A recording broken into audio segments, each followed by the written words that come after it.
এটা আমার বিশ্বাস যে মালায়ালাম ফিল্ম ইন্ডাস্ট্রিতে যেইটা সবচেয়ে খারাপ থ্রিলার সেইটাও অন্যান্য ফিল্ম ইন্ডাস্ট্রির কাছে হাই লেভেলের থ্রিলার। সেরকমই আমি একটি থ্রিলার দেখলাম যার নাম বোগানভিলা। এটি সোনি লিভে অ্যাভেলেবেল আছে এবং এতে ফারাদ ফাইজিল, বোবান এবং জ্যোতির্ময়ী অভিনয় করেছে। তো এই থ্রিলারটা না একটি সাইকোলজিক্যাল থ্রিলার এবং এটিকে একটি অদ্ভুত ভাবে প্রেজেন্ট করেছে। এইরকম ভাবেও যে একটা থ্রিলার হতে পারে বা এইরকম একটা আইডিয়া হতে পারে, সেইটার জন্য কিন্তু এই যে রাইটার তা কিন্তু সেলুট করতে হয়।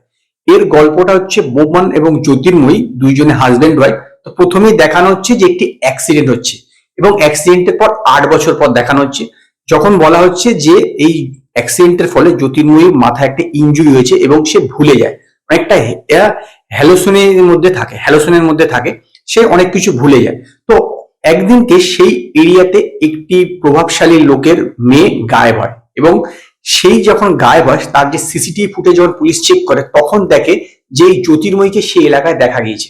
তো তারপরে পুলিশ সেখানে তাকে জিজ্ঞাসাবাদ করতে আসে এবং তারপরে কি হয়, এই যে বিভিন্ন মেয়েগুলো মিসিং হচ্ছে তার সঙ্গে এর কি লিঙ্ক আছে সেইটাই হচ্ছে এই সিনেমা জুড়ে দেখানো হয়েছে।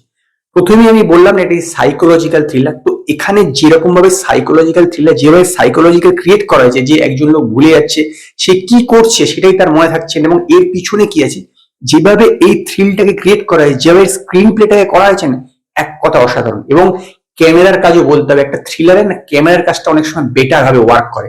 এবং মালায়ালাম যদি সিনেমাগুলো দেখে থাকেন তারা এরকম জায়গায় নিয়ে গিয়ে প্লটটাকে ফেলে বা এইরকম এরিয়ায় প্লটটাকে ফেলে না, অটোমেটিক একটা থ্রিল ক্রিয়েট হবে। এখানেও সেরকম একটা বনের মতন এরিয়াতে নিয়ে যাওয়া ক্রিয়েট করা হয়েছে, তো সেইখানে অটোমেটিক আপনি ক্রিয়েট হয়েছে। এবং সিনেমাটোগ্রাফির কথা আলাদা বলতে হবে, কারণ এমন ভাবে জিনিসটাকে ধরেছে এবং আলোর কাজ এমন ভাবে ব্যবহার করা হয়েছে যে একটা নর্মাল সিনও একটা থ্রিল ফিল হচ্ছে, কি হতে পারে কি হবে এরকম একটা ফিল হচ্ছে। এবং নো ডাউট অভিনয়ের কথা বললে বোবান এবং জ্যোতির্ময় দুজনে খুব ভালো অভিনয় করে। বিশেষত জ্যোতির্ময়ের কথা বলতে হবে, একজন মানসিক রোগীর প্রেজেন্টটাকে যেভাবে পর্দায় ফুটিয়ে তুলেছে এক কথা অসাধারণ। ফারাদ ফাইজিল এখানে আছে কিন্তু সে কি করতে আছে আমি সেটাই বুঝলাম না। অ্যাকচুয়ালি তার রোলটা যদি অন্য কেউ করতো কোনো রকম কোনো ডিফারেন্স হতো না, কারণ ফারাদ ফাইজিলের স্ক্রিন টাইম খুবই কম এবং তার রোলটা আলাদাভাবে কোনো এখানে ইম্প্যাক্ট করতে পারেনি পুলিশ অফিসারের রোলটা। ওভারঅল এটি একটি বেশ ভালো থ্রিলার, তবে হ্যাঁ এর কিছু খারাপ দিক আছে। সেটা হচ্ছে কি, এর যে এন্ডিংটা না সেটা খুব দ্রুত হয়ে গেছে। মানে 2.5 ঘন্টার কাছাকাছি প্রায় সিনেমাটা, কিন্তু প্রায় আধ ঘন্টা আগে এর মানে রহস্যটা রিভিল করে দেওয়া হয়েছে। এইটা কিন্তু একটু তাড়াতাড়ি হয়ে গেছে, আরো একটু পরে থাকলে বেটার হতো। এবং শেষের দিকে বেশ ব্রুটাল সিনগুলো আছে, যেসব মারাপিট গুলো আছে বা অন্যান্য যে সিনগুলো আছে সেগুলো বেশ ব্রুটাল, একটু নৃশংস মতন।